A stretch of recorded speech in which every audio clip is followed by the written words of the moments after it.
Velkommen til min lejlighed. Der er sket en lille smule siden sidst. Der er kommet maling på alle væggene efterhånden.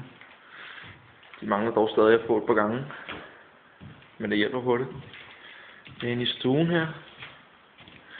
Ude i entréen, der mangler lidt mere. Toilettet.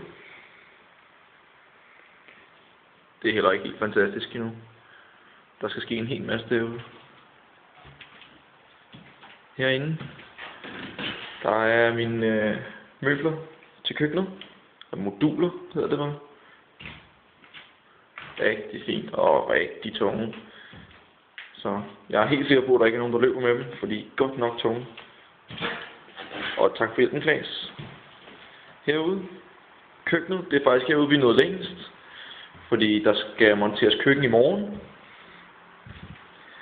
Her kan man se, at vi har malet, gjort klar til malingen rundt omkring modulerne. Nede i bunden kommer der en lang sektion her, som går hele vejen herover til åbningen. Og så kommer der overskab herover.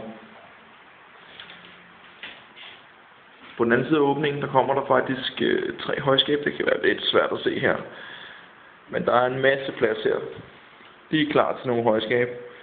3 højskab, hvor det ene er et køleskab. Jeg er super glad for den her åbning. Den bliver fandme lækker. Her står der også lige et modul. Det var det. Så fik I lige set en lille update på, hvordan det går.